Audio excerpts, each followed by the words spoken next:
안녕하세요. 슬기로운 방광TV 이영래 원장입니다. 저희 구독자님들 잘 지내셨죠? 제 눈이 좀 원래 작았는데 최근에 좀 더 작아졌다라는 얘기가 있어서 가슴이 아픈데 왼쪽 눈이 이렇게 저희 집에 있는 강아지한테 제가 물려가지고 장난치다가 제가 걔를 좀 무섭게 했더니 그만 물려서 아직까지 회복이 안 되고 있습니다. 안 그래도 작은 눈이 조금 더 작아졌는데 이해를 해주시기 바랍니다. 자, 오늘은 요실금에 대한 내용을 다시 한번 다뤄볼 건데요. 요실금 중에서도 요실금 수술, 그리고 수술 중에서도 재발에 대한 내용입니다.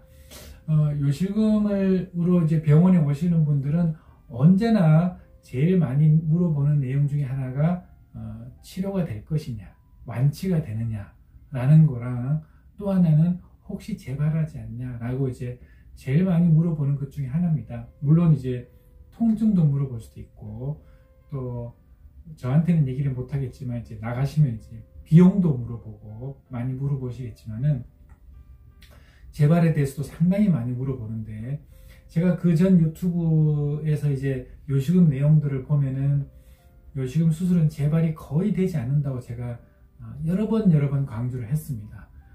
물론 지금도 요실금 재발, 요실금 수술 후 뭐 이런 것들 이제 검색을 하다 보면은 요실금 수술은 상당히 재발이 많은 수술이라는 내용들이 많이 퍼져 있는 건 사실입니다. 하지만 그 내용들이 다 사실은 아니거든요.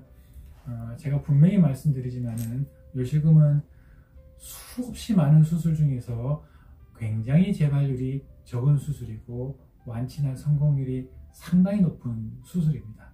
자, 그럼에도 불구하고 재발이 있을 수는 있겠죠. 어떤 수술은 재발이 있을 수 있습니다. 제가 뭐 20년 전부터 수술했던 분들 보면은 사실 재발된 분이 거의 없긴 하지만은 어쨌든 간에 재발이 있을 수 있고 또 뭐 다른 데서 하든 또 어떤 수술 후에 이제 재발로 오시는 분들이 많이 있거든요. 그래서 오늘은 그러면 과연 요실금이 재발이 되었다고 쳤을 때 그러면 어떻게 할 것인가? 나는 이미 5년 전, 10년 전 이렇게 수술을 했는데 다시 수술을 할 수 있을 것인가? 수술은 어떻게 할 것인가?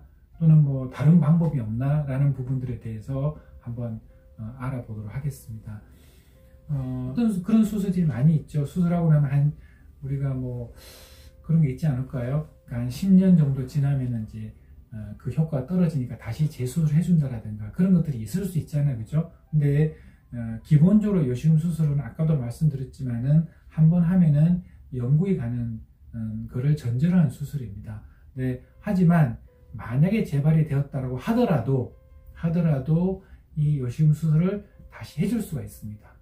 다시 해주게 되면은 또한 역시 마찬가지로 재발이 되지 않고 또 완치 효과를 가지게 되는 거거든요. 그래서 그런 분들이 있습니다. 젊었을 때 내가 나이가 40인데 수술하고 나서 10년 뒤에 또 재발하면 또 해줘야 되고 또 해줘야 또는 그때는 방법이 없지 않을까. 그래서 차라리 나이가 더 들고 나서 하는 게 낫지 않나라고 물어보시는 분들이 있는데 첫 번째 수술로도 재발이 거의 되지 않는다는 거. 30대 하든 40대 하든 50대 하든. 하지만 설사 내가 10년 뒤 20년 뒤에 재발이 되었다고 하더라도 똑같은 방법으로 요실금 수술을 하실 수가 있고 또 하게 되면은 완치가 될 수 있습니다. 그래서 그런 부분들, 재발에 대해서 걱정하시는 분들, 뭐 재발이 잘 되지도 않지만은 설사 됐다 하더라도 난 방법이 있는 거야 라고 마음을 편하게 가지셔도 전혀 상관이 없습니다.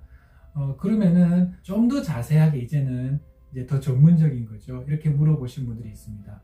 선생님, 제가 뭐 5년 전에 요실금 수술 했는데 그때 요실금 테이프를 이제 넣었습니다. 그래서 그 테이프가 그대로 놔두고 수술해도 되나요? 라고 이제 물어보신 분들이 있거든요. 굉장히 전문적이긴 하죠. 우리가 이제 요실금 수술을 설명할 때 이제 아주 가느다란 요실금 수술용 테이프를 이렇게 저희들이 이제 사용을 하게 되는데 그걸 어떻게 하느냐? 그거는 선생님들마다 차이가 있을 수 있습니다. 난 그거를 가능하면은 제거를 하고 수술하시는 분들이 있고요. 그리고 굳이 제거할 필요는 없다라고 하시는 분들도 있습니다. 그래서 그거는 이제 사실은 수술하시는 선생님에 따라서 조금씩 차이가 있고 어느 하나의 정답은 없습니다. 저 같은 경우에는 물어보시면은 제가 이제 수술을 하려고 하는 정확한 그 위치가 있습니다. 테이프를 부착하는 위치가 있거든요.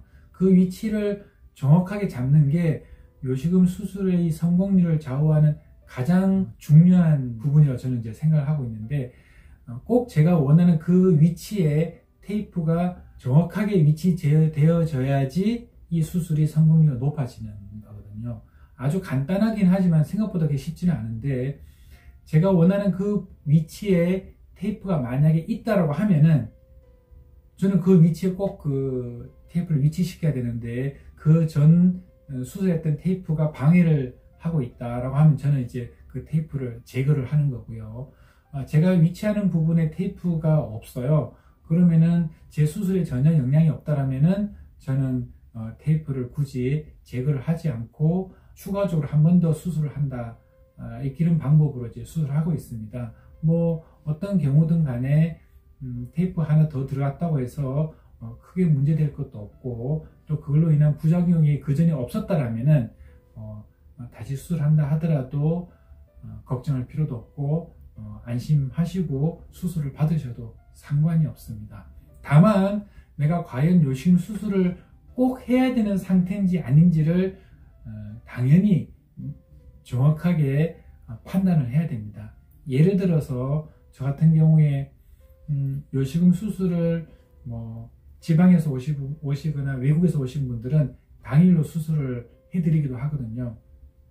검사를 하고 왔다 갔다 하시 힘드시고, 또 한번 병원 오시 힘드신 분들은 바로 수술을 하고 당일 퇴원하기도 하는데, 예를 들어서 제가 5년 전, 10년 전에 수술했는데 효과가 없었어요. 또는 효과가 좋았는데 재발했어요. 다시 하고 싶어요. 이렇게 문의를 하시는 분 같은 경우에는 제가 당일로 수술을 하는 게 아니라 그 전에 오셔가지고 왜 재발을 했는 건지, 혹시라도 다른 부작용이 있는 건지, 또 방광 안에는 방광이나 요도에 다른 이상들이 없는 건지 충분한 체크를 하고 사전에 확인하고 수술을 하거든요. 그래서 생각해보세요. 내가 요식음 두 번째를 했는데 또 재발이 되거나 이러면 얼마나 큰 스트레스이겠습니까? 그래서 내가 두 번째 수술하신 분들은 정말 다시는 수술을 더 안 하고 이게 마지막으로 라고 생각하시는 분들이기 때문에 더 신경을 쓰고 정확하게 수술을 해야 되기 때문에 사전에 충분한 점검을 하고 내가 이 수술이 꼭 필요한 건지,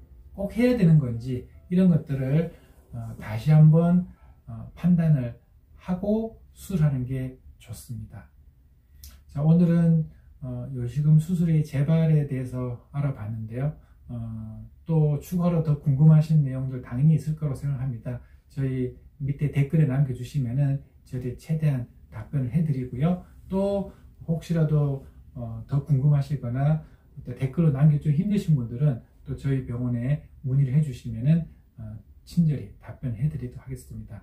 자, 오늘은 요식음 수술의 재발에 대해서 알아봤고요. 다음에는 더 좋은 내용으로 찾아뵙도록 하겠습니다. 여러분 안녕. 안녕. 구독, 좋아요 눌러주세요.